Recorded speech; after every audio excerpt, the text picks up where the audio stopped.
이솝 우화에 어리석은 양치기 이야기가 있습니다. 양치기는 직업이 뭐예요? 양치기지.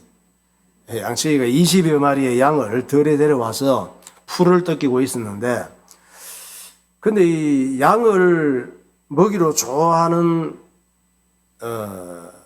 동물이 늑대예요, 늑대.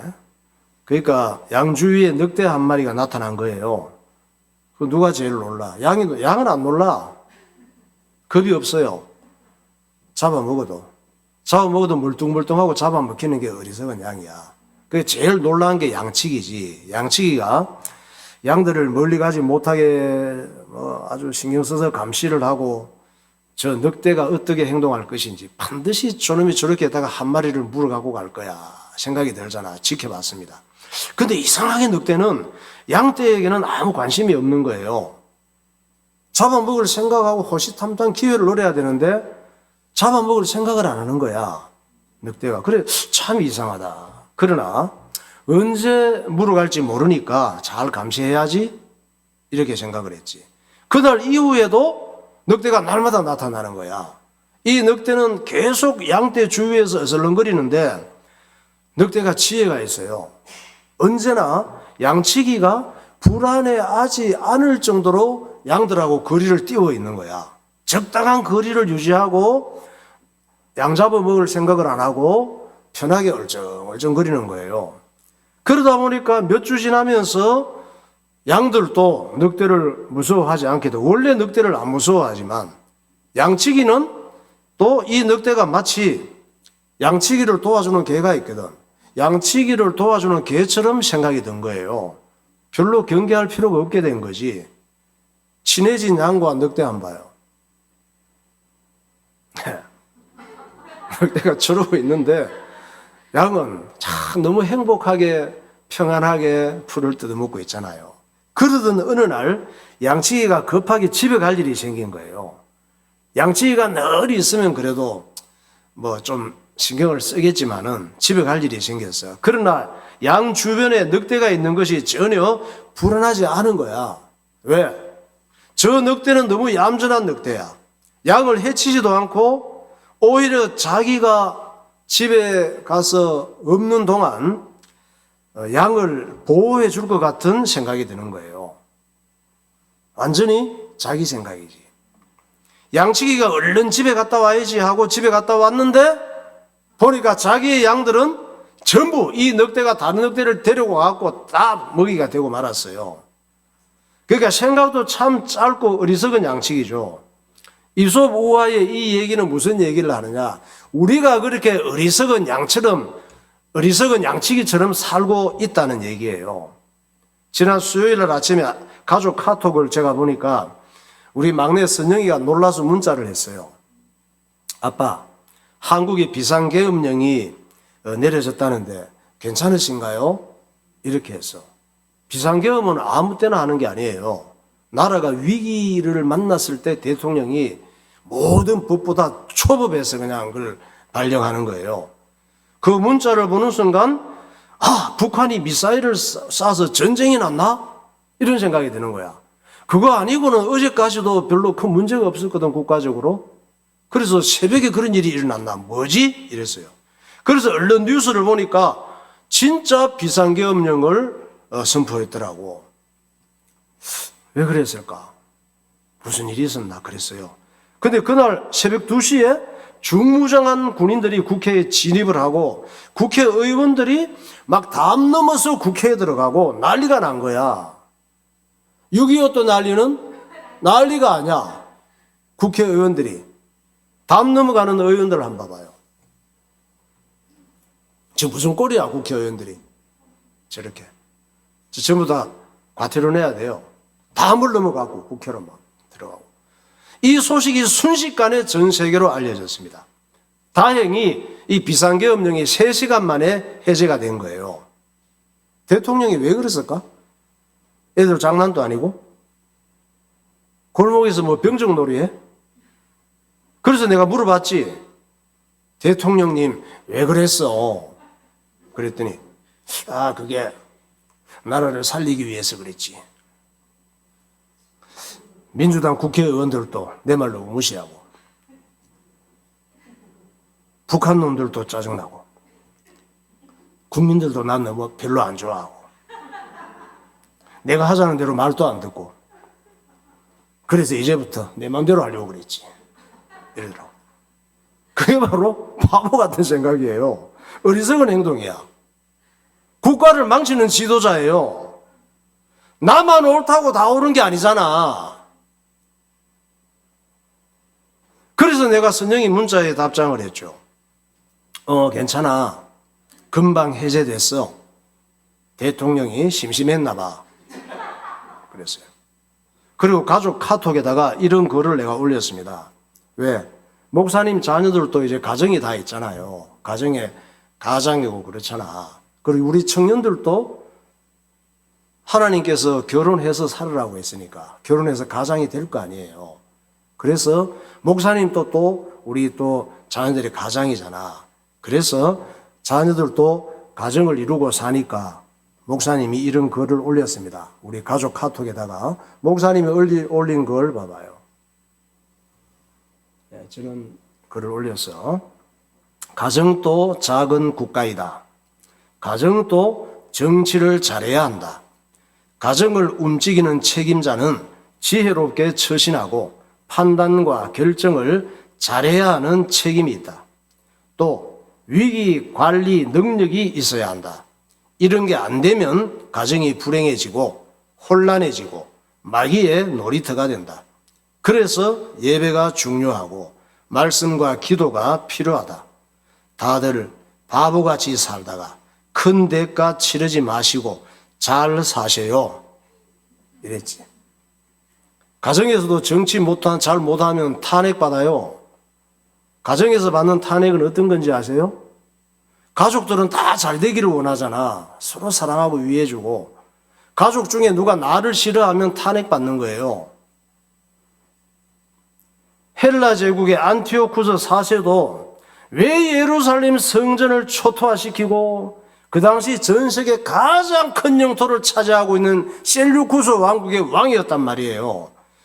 예루살렘 성전을 초토화시키고 제사장들 다 죽이고 성전 안에 예루살렘 성전 안에 돼지 피 뿌리고 제우스 신상을 세우고 왜 그랬을까? 안티오쿠스 4세가 자기 마음대로 해보려고 자기 말 듣게 하려고 예루살렘 모든 시민들이 결국 어떤 결과가 왔습니까? 자기 마음대로 할 수 있는 상황이 돼서 마카비 혁명이 일어났잖아요. 탄핵을 시켰잖아. 내 기분대로 내 성질대로 한다고 내가 바라는 대로 되는 게 아니에요. 한 국가의 지도자가 잘못 생각하고 잘못 판단하고 잘못 행동하면 국가를 말아먹는 거예요. 예루살렘을 이지경으로 만들어서 안티오쿠스 4세가 셀루쿠스 왕국을 말아먹는 결과가 와요. 우리는 내가 얼마나 어리석고 문제 많은 사람인지를 잘 알지를 못해요. 그래서 예수님께서 내 중심으로 살지 말라고 하시잖아요. 마태복음 10장 16절 보세요. 보라, 내가 너희를 보냄이 양을 이리 가운데로 보냄과 같도다. 그러므로 너희는 뱀같이 지혜롭고 비둘기같이 순결하라. 몸은 죽여도 영혼은 능히 죽이지 못하는 자들을 두려워하지 말고 오직 몸과 영혼을 능히 지옥에 멸하실 수 있는 이를 두려워하라. 사람의 본질은 영혼이에요. 영혼이 잘 되고 건강하고 하나님 말씀으로 깨닫고 있어야 육신의 삶을 잘 컨트롤하고 조정할 수가 있는 거예요. 예수님께서 우리 그리스도인들에게 어떻게 살라고 해요? 뱀같이 지혜롭게 살라고 하잖아. 뱀의 지혜를 배우라는 거예요. 여러분 교과서에 뱀의 지혜가 나와 있어? 그 나와 있으면 나한테 좀 갖다 줘봐. 없어요 그런 거. 그러면 뱀에게 무슨 지혜가 있길래 뱀의 지혜를 배우라고 했느냐? 한글로 되어 있으니까 글자는 많이 읽었죠. 뱀에게 무슨 지혜를 배우라는 거야? 너무 징그럽고 생각도 하기 싫은데? 뱀 봐봐요. 지혜가 보여요? 저 뱀에게? 저건 그래도 이쁜 뱀이에요. 저 뱀에게서 무슨 지혜를 배우라는 거지? 성경에서 뱀은 뭘 상징해요? 마귀를 상징해요. 성경에서 마귀를 상징하는 뱀은 아담과 하와를 타락시켰잖아요. 지금 또 마귀를 상징하는 저 뱀 같은 이 역사들이 우리가 아담과 하와와 같은 사람이거든. 타락시키는 거예요. 그런데 뭔 지혜를 배우라는 거야? 그런데 저 뱀은 아담과 하와를 타락시킨 다음에 지금까지 변함없이 자기 자리를 잘 지켜 사람들이 싫어하고 죽이고 돌 던지고 막대기로 때리고 짓밟아도 늘 깊이 생각하고 연구하면서 변함없이 사람을 유혹하고 타락시켜요. 또 비둘기같이 순결하라 그랬잖아. 비둘기 봐봐요. 예, 비둘기. 예, 참 얼마나 귀엽고 이쁘게 생겼어. 비둘기같이 순결하래. 그럼 하얗고 귀엽게 생겼으니까 비둘기같이 살아야 돼요? 우리나라가 백의의 민족이니까 비둘기같이 순결한 거야? 우리나라가? 비둘기같이 순결하라고 하는 얘기는 무슨 얘기예요? 비둘기같이 순결하게 살라고 하잖아. 비둘기같이 순결한 게 뭐냐? 노아 홍수 심판 때 노아가 방주에서 물이 방주 안에 있으니까 밖을 잘 못 봐요. 그래서 물이 얼마나 줄었는가 보기 위해서 까마귀를 보내. 그러나 까마귀는 돌아오지 않았어요. 왜? 죽은 시체를 먹느라고. 죽은 걸 좋아하거든. 노아가 다시 뭘 보냈어요? 비둘기를 보낸 거예요. 그 다음에 비둘기는 죽은 고기를 안 먹어. 그러니까 먹을 게 없고 앉을 자리가 없으니까 방주로 돌아왔습니다. 까마귀는 죽은 고기 막 먹을 게 천진 거야. 그때 이 학자들은 100억이 넘는 인구로 봐요. 왜? 사람이 오래 살면서 계속 산화 제한 없이 막 아기를 하기 때문에 그런 사람들이 다 죽고 막 밀려 들어가면서 그냥 무대기로 묻힌 데가 중동이야. 기름덩어리야, 그거가 전부 다. 또 나무 어마어마한 밀림 좋은 환경에서 나무들이 막 가면서 막 모여진 데가 산이에요. 그 석탄이 나오는 거야, 그 속에서. 그런데 이렇게 죽음에 가득한 속에서 먹을 게 얼마나 많아, 까마귀가. 그거 뜯어먹느라고 정신이 없는 거야. 떠다니는 시체도 있고 하니까. 그래서 노아가 다시 비둘기를 보내는 거예요. 비둘기는 죽은 고기 안 먹으니까 먹을 게 없는 거지. 굶어 죽어도. 그래서 방주로 돌아오는 거야. 창세기 8장 6절 보세요. 40일을 지나서 노아가 그 방주에 낸 창문을 열고 까마귀를 내놓음에 까마귀가 물이 땅에서 마르기까지 날아 왕래하였더라. 그가 또 비둘기를 내놓아 지면에서 물이 줄어들었는지를 알고자 하매 온 지면에 물이 있으므로 비둘기가 발 붙일 곳을 찾지 못하고 방주로 돌아와 그에게로 오는지라. 그가 손을 내밀어 방주 안 자기에게로 받아들이고. 예. 비둘기의 순결은 뭐예요? 비둘기같이 순결하라 그러잖아. 그리스도인들한테. 비둘기의 순결은 아무리 배고파 죽어도 죽은 고기를 안 먹는 거예요. 그러니까 뱀의 지혜는 끝까지 자기 자리를 지키면서 자기 역할을 잘 감당하는 게 뱀의 지혜야. 비둘기의 순결은 아무리 핍박받고 예수 믿는다고 어려움 당하고 가난하고 먹을 게 없어도 죽은 것은 안 먹는 거예요. 그게 비둘기의 순결이에요. 죽은 걸 먹는 게 뭐예요? 비둘기는 죽은 걸 안 먹잖아. 하나님 말씀 버리고 내 중심으로 사는 게 죽은 걸 먹고 사는 거예요. 내가 끝까지 있어야 될 자리는 예수님 아니에요. 예수님께 붙어 있는 게 우리가 끝까지 지켜야 돼. 사람들이 싫어하고 손해가 될지라도 예수 믿는 것 때문에 내가 미움을 받고 손해가 될지라도 예수님을 깊이 생각하면서 견뎌내야 돼요. 이게 뱀의 지혜예요. 또 내가 끝까지 지킬 순결이 뭐예요? 끝까지 하나님 중심으로 사는 거예요.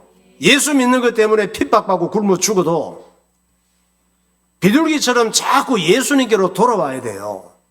나갔다가 거기서는 먹을 것이 천지인데 자기가 먹을 건 없는 거야. 그래서 방주로 돌아오는 거예요. 방주가 뭘 상징해? 예수님을 상징해요. 비둘기같이 순결한 것은 세상에 그냥 매력을 느끼고 가지 않고 자꾸 거기서 먹을 것이 없는 걸 깨닫고, 거기 재미없는 걸 깨닫고, 그 쾌락이 없는 걸 깨닫고, 참 쾌락이 아닌 걸 깨닫고 예수께로 자꾸 들어오는 게 비둘기의 순결이란 말이에요. 찬양하겠습니다. 말씀 앞에서 살아야 돼요.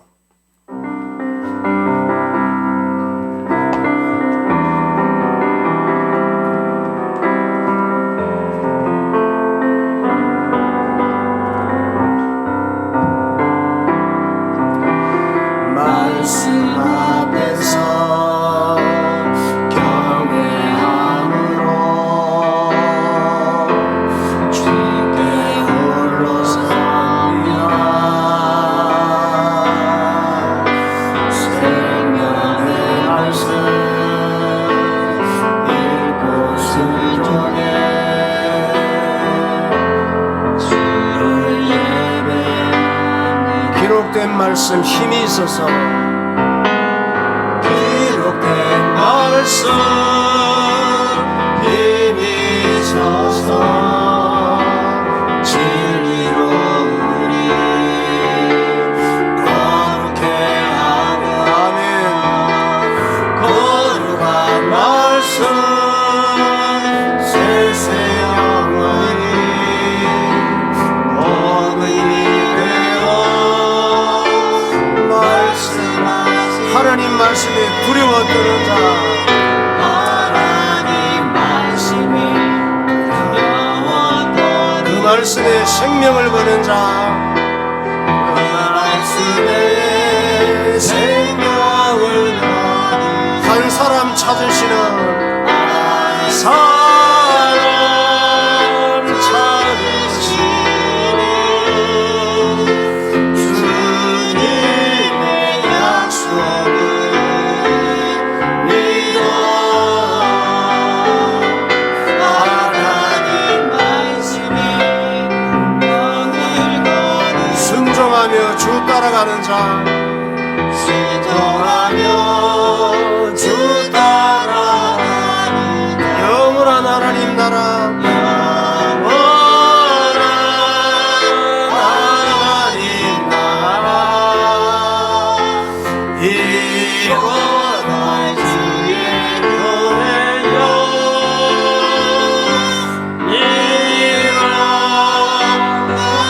주 말씀은 우리를, 주 말씀은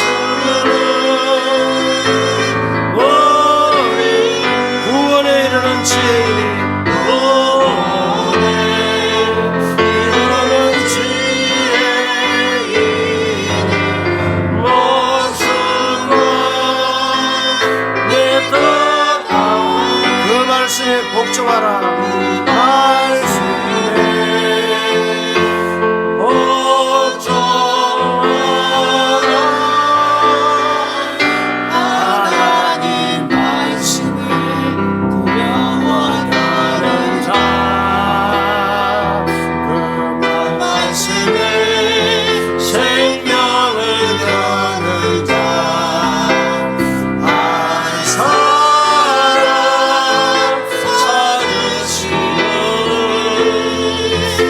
주님의 약속을 믿고 하나님 말씀에 운명을 거는 자,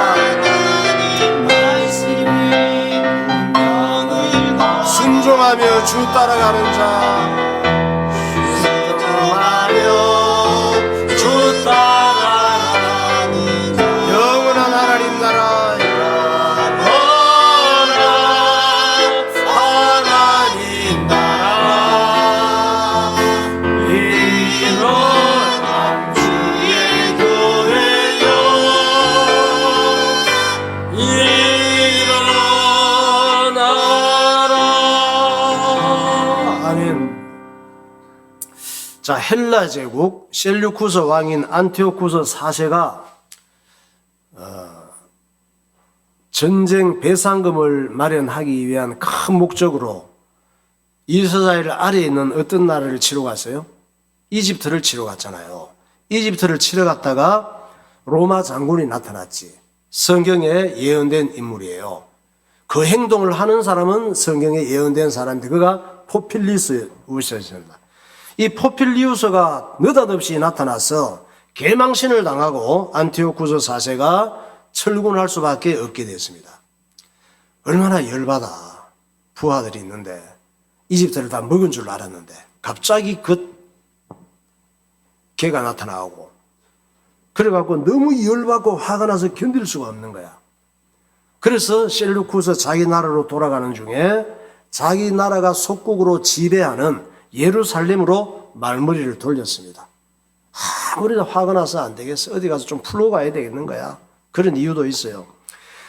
그리고 예루살렘의 유대인들은 평소에도 감정이 안 좋아서 셀루쿠스 이 왕국에서 뭐 여호와를 섬긴다느니 율법을 지킨다느니 하면서 자기들이 하라는 대로 말을 제일 안 듣는 민족이 유대인들이야. 예루살렘이고. 그래서 안티오쿠스가 바라는 게 뭐였냐. 예루살렘도 유대인들도 헬라 제국의 신을 섬겨야 되는 거예요. 그리스 신. 제우스 신을 섬기고 돼지를 제물로 드리라고 하는데 말을 안 듣는 거야, 이것들이. 제우스 신을 섬겨야 나라가 잘 된다고 생각하잖아요. 왜? 유대인들이 섬기는 예루살렘의 유대인들이 섬기는 신은 어때? 맨날 당하고 망하고 쫓겨가고 포로잡혀가고 그렇잖아. 우리나라가 섬기는 제우스 신을 섬겨봐. 제국이 돼. 헬라 제국처럼 셀루쿠스 왕국처럼 잘 되잖아. 너희들 신 별 볼 일이 없어. 이렇게 된 거지. 그래서 제우스 신을 섬겨야 나라가 잘 되고 폭풍을 막아주고 비도 적당히 제우스 신이 오게 해서 살기 좋고 풍요로운 나라가 되는데 유대인들이 자기 나라를 망하는 신을 자꾸 섬기는 거지. 말을 안 듣는 거예요. 제우스 신상 봐요. 저걸 섬기라고 한 거지. 저 밑에 사람들이 저렇게 만들어 놓으면 하나님처럼 보여요. 그래서 상을 크게 만드는 거야. 그리고 인상 보면 저 앞에 막 엎드려야 될 것처럼 만들어 놨잖아. 결국 열받은 김에 예루살렘으로 군대를 끌고 가서 8만여 명의 성경을 가르치는 랍비와 유대인들을 죽이고 할례를 금지시키고, 할례가 굉장히 중요해요. 하나님께서 하라고 했잖아. 유대인들한테 성경을 전부 불태우고, 엄청난 보물이야. 이 두루마리 성경 불태우고 하나님께 드리는 제사 기구들을, 하나님 앞에 제사할 때 드리는 기구들을 압수를 당하고 수백 마리의 돼지 피를 성전에 쏟아붓고 예루살렘 성전에 제우스 신상을 세운 거예요. 그걸 보고 뭐라고 그래? 죽으려고 환장을 했지. 유대인과 예루살렘 성전이 왜 이렇게 됐습니까? 응? 안티오쿠스 4세 때문에 그렇게 됐잖아. 안티오쿠스 4세가 그렇게 했잖아. 그러면 안티오쿠스 4세가 로마의 인질로 잡혀갔었다 그랬죠. 20여 명의 왕자들이, 그 중에 하나가 안티오쿠스 4세가 왕이 된 거예요. 그 형제들 중에 가장 못되고 포악한 안티오쿠스 4세를 왕으로 세우신 분이 누구라고? 하나님이 그렇게 세우셨다니까. 결국 그러면 하나님께서 유대인과 예루살렘 성전을 쑥대밭을 만든 거예요. 왜? 그 당시에 유대인과 제사장들은 성전 안에 하나님을 섬기는 제단도 있었지만 다른 신들과 바알신을 섬기는 제단도 한쪽에 비밀리에 만들어서 섬긴 거예요. 왜? 자기들이 믿는 하나님은 지금까지 잘해준 게 없다 이거지. 망하게만 하고 힘들게만 하고 이방 나라 신들이 훨씬 능력 있는 신으로 생각이 든 거예요. 이방 나라 신들은 전쟁도 하면 이기게 하시고 잘 살게도 해주고, 제사 드릴 때는 얼마나 재밌는지 몰라. 왜? 신전 창녀들이 있거든. 남창도 있고 여창도 있고. 신전 제사 드리고 나면 막 질퍽하게 노는 거야. 하나님 앞에 드리는 제사는 너무 힘들어. 자기가 키우던 양 가져가서 목 따고 죽이고 껍데기 비키고 내장 꺼내고 팔다리 자르고 토막 내가지고 제단에 올려서 불 태우는데 막 그거 하고 나면 온몸이 피투성이가 자기가 죽여야 돼. 겁수 찔려가지고 죽을 지경인 거야. 싫은 거야. 그래갖고 막 떨리는 거야. 율법을 범한다 그러면 막 떨리는 거야. 율법을 범하면 안 되니까. 왜? 범하면 가서 그래야 되니까. 그런데 이방 나라 신들은 어때요? 헌금만 조금 가져가면 막 엄청 재밌거든. 밤새도록 놀고 막 술 마시고 창기들하고 놀고 막 그렇거든. 그러니까 하나님이 안 주시는 다산과 풍요는 이방 나라 신들을 섬겨서 어짜해서 예루살렘 성전의 한쪽 기퉁이에 바알 아세라 섬기는 제단을 만들어 놨었단 말이에요. 그러니까 뭐예요? 교회 다니는 사람들 중에도 교회 다니는 목적, 기도하는 목적이 내 힘들고 괴로운 문제를 해결하고 자기가 바라는 걸 얻기 위해서 다니는 사람들이 많아요.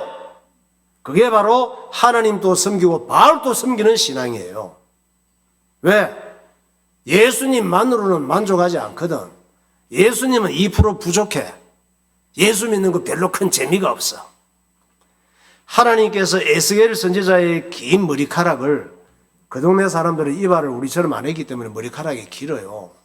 긴 머리카락을 바빌론의 포로로 잡혀 있을 때 금을 치고 예루살렘 성전으로 확 끌고 갔습니다.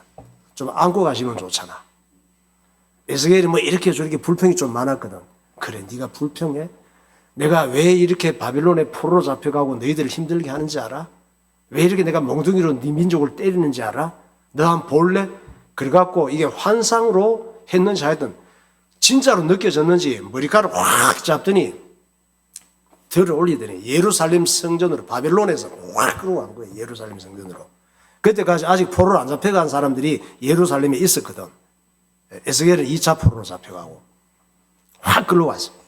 그리고 수많은 예루살렘 제사장들이 비밀리에 어떤 짓을 하고 있는지 보여주신 거예요.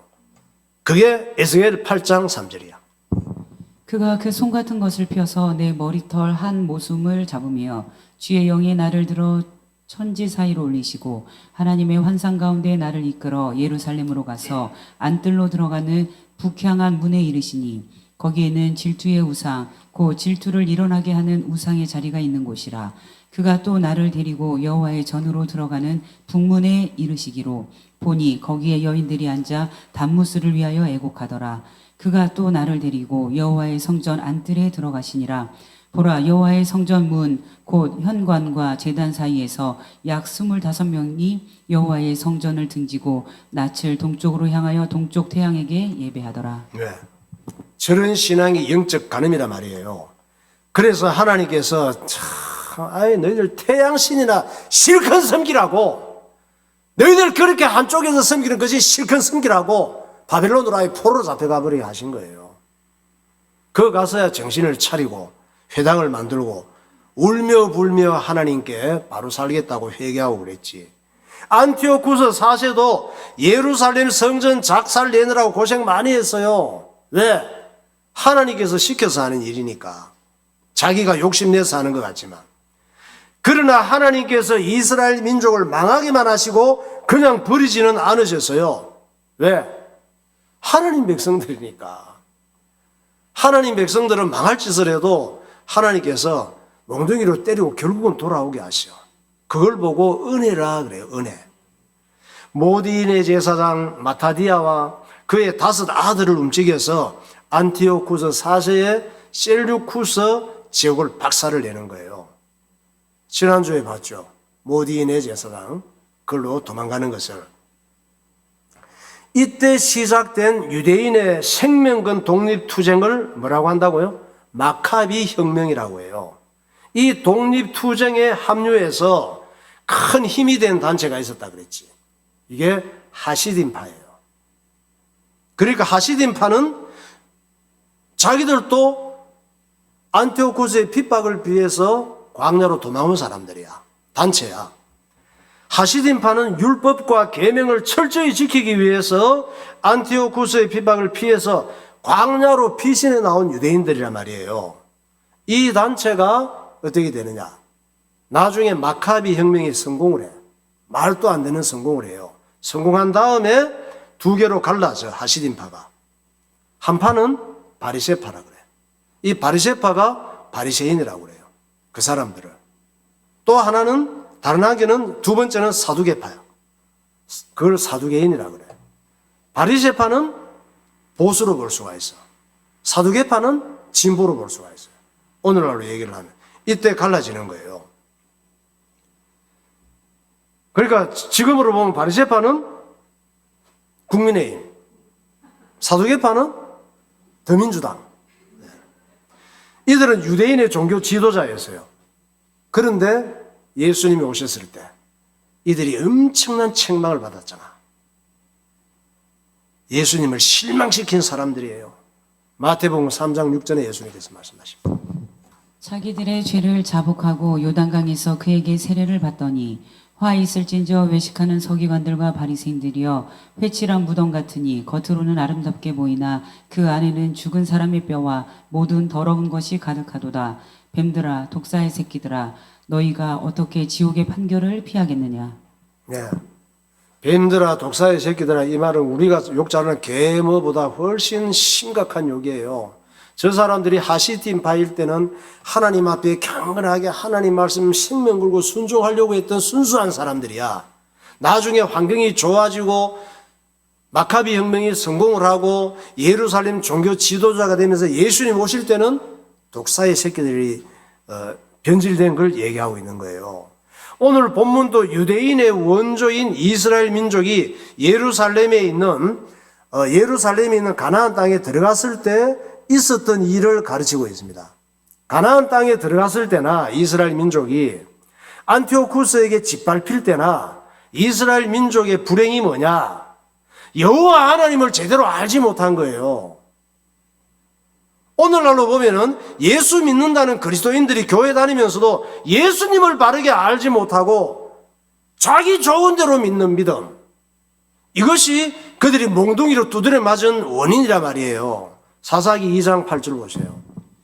여호와의 종 눈의 아들 여호수아가 110세의 죽음에 그 세대의 사람도 다 그 조상들에게로 돌아갔고 그 후에 일어난 다른 세대는 여호와를 알지 못하며 여호와께서 이스라엘을 위하여 행하신 일도 알지 못하였더라. 예. 그러니까 제대로 안 가르치고 하나님 말씀을 예수님에 대해서 제대로 못 배우면은 모르는 거예요. 지식으로 알면 안 돼요. 하나님이 누구신지도 모르고 하나님이 하신 일도 모르고 하나님 하신 일이 뭐예요? 성경 전체잖아. 구약 성경 전체 하나님이 하신 일이잖아요. 하나님이 그 일을 맨날 해야 돼? 이순신 장군이 맨날 노량 해전을 해야 하니? 한번 하고 나면 그런 일이 있었구나, 그랬구나 이렇게 알면 되는 거지. 하나님 하신 일도 모르고 내가 왜 예수님을 믿어야 되는지도 모르고 예수 믿고 구원 받는 것이 얼마나 중요한지도 모르니 바보같이 살다가 마귀의 먹이가 되는 거죠. 이스라엘 민족이 모세도 죽고 여호수아도 죽은 다음에 하나님을 모르게 됐다 그러잖아.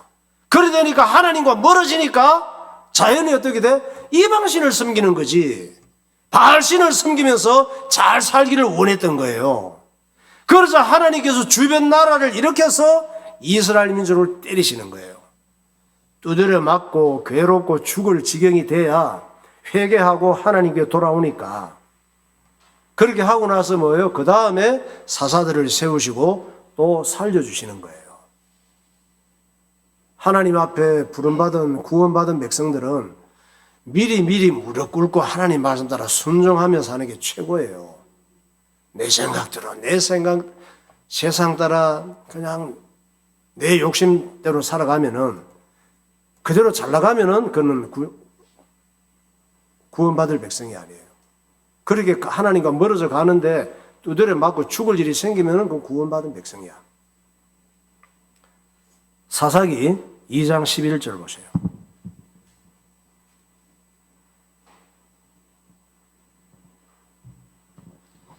이스라엘 자손이 여호와의 목전에 악을 행하여 바알들을 섬기며 애굽 땅에서 그들을 인도하여 내신 그들의 조상들의 하나님 여호와를 버리고 다른 신들 곧 그들의 주위에 있는 백성의 신들을 따라 그들에게 절하여 여호와를 진노하게 하였으되 곧 그들이 여호와를 버리고 바알과 아스타롯을 섬겼으므로 여호와께서 이스라엘에게 진노하사 노력하는 자의 손에 넘겨주사 그들이 노력을 당하게 하시며 또 주위에 있는 모든 대적의 손에 팔아넘기심에 그들이 다시는 대적을 당하지 못하였으며 그들이 어디로 가든지 여호와의 손이 그들에게 재앙을 내리시니 곧 여호와께서 말씀하신 것과 같고 여호와께서 그들에게 맹세하신 것과 같아서 그들의 괴로움이 심하였더라.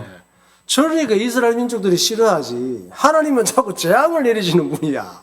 자꾸 망하게 하시는 분이야.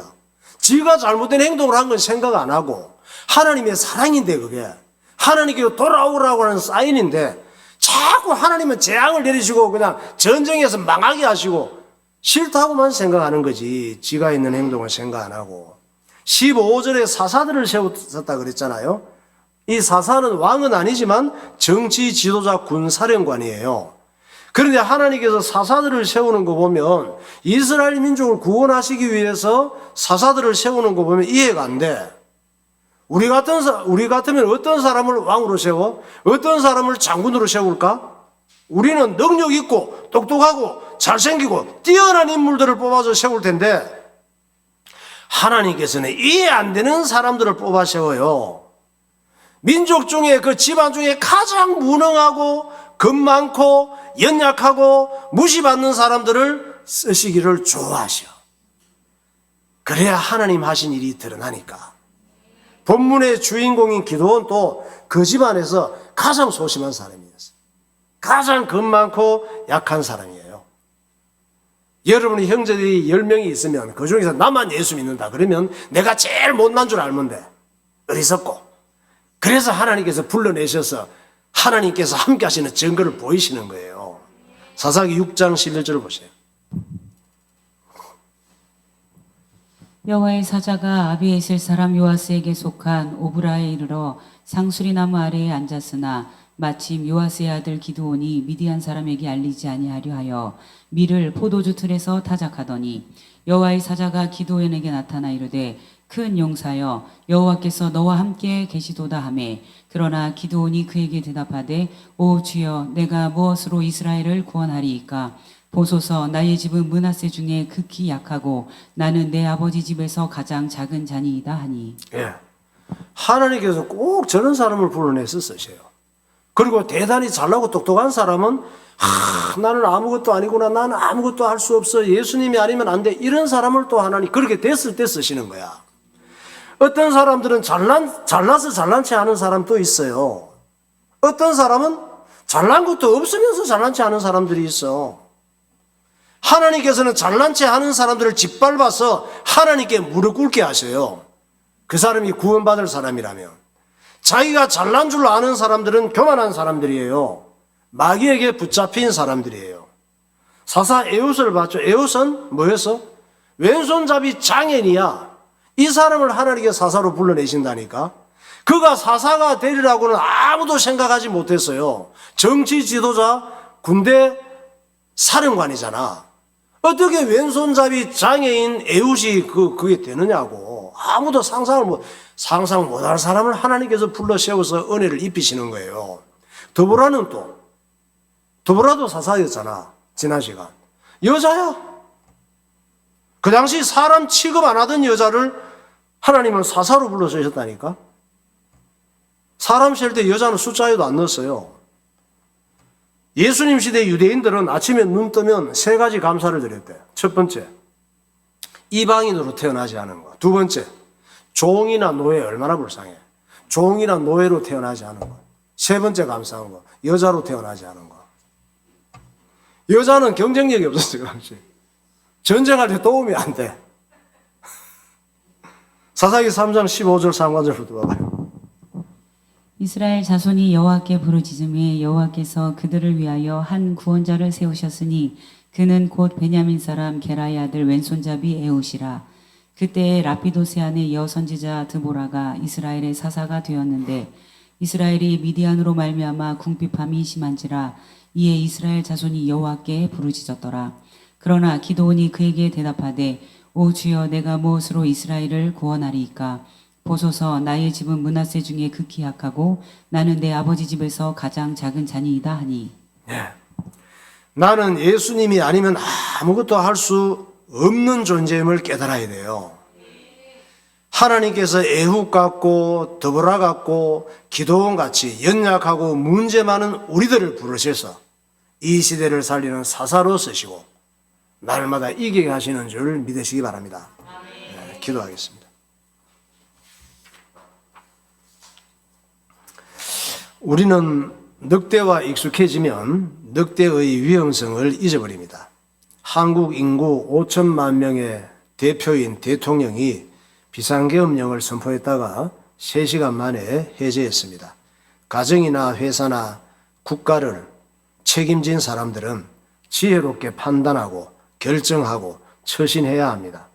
헬라 제국 안티오쿠스 4세의 판단과 처신은 마카비 혁명을 일으키고 제국의 수명을 앞당기게 됩니다. 예수님께서 모든 그리스도인들에게 뱀같이 지혜롭고 비둘기같이 순결하라고 명령하십니다. 뱀의 지혜는 사람들에게 미움받고 짓밟히면서도 자기 자리를 끝까지 잘 지키는 것입니다. 비둘기의 순결은 아무리 배고파도 죽은 고기를 먹지 않는 것입니다. 그리스도인은 악한 자들에게 짓밟히면서도 끝까지 예수님께 붙어 있어야 합니다. 우리가 끝까지 지킬 순결은 하나님의 말씀 앞에 바짝 엎드리고 하나님 중심으로 사는 것입니다. 이스라엘 민족의 불행은 하나님도 섬기고 바알신도 섬기는 것입니다. 우상은 내가 바라는 것을 얻기 위하여 힘껏 섬기는 것입니다. 자기 중심의 종교 생활은 바리새인의 신앙입니다. 하나님 아버지, 어리석고 교만한 나에게 구원의 은혜를 주심을 감사합니다. 내 중심으로 살지 않게 하시고 끝까지 예수님께 붙어 있는 삶을 살게 하옵소서. 통성으로 기도하시겠습니다. 할렐루야. 거룩하신 하나님 아버지, 은혜와 사랑을 감사합니다. 오늘도 주님께서 우리를 사랑하시고 하나님의 자유의 복을 허락하여 주심을 감사합니다. 이 땅에 살아갈 때에 주님도 섬기고 바알도 섬기고 내가 원하는 것을 얻기 위한 목적을 가지고 따라가는 실패하는 신앙 되지 않도록 인도하여 주시고 주님을 기쁘시게 하는 참 그리스도인이 되게 하여 주옵소서. 성령의 지혜를 허락하여 주시고 하나님 말씀으로 무장하며 말씀의 뿌리 내리고 주님을 사랑하는 하나님 자녀들이 되게 하여 주옵소서. 성령으로 충만하게 하옵소서. 승리하게 하여 주옵소서. 예수님 이름으로 기도하옵나이다. 하나님 아버지의 은혜를 감사합니다. 어리석은 우리들에게 구원의 은혜를 허락하여 주시고 오늘도 불가항력적인 하나님의 은혜 속에 예배하며 하나님 말씀을 듣는 귀가 있게 하여 주심을 감사합니다. 우리에게 지혜를 주셔서 하나님 말씀을 잘 깨달아 알게 하여 주시고 예수님을 바르게 알게 하시고 예수 믿고 구원받은 축복이 얼마나 놀라운 것인가, 바른 믿음을 가지고 오직 주님만을 사랑하고 주님을 따라가는 하나님의 자녀들이 되게 하여 주옵소서. 예수 그리스도 이름으로 기도하옵나이다. 아멘.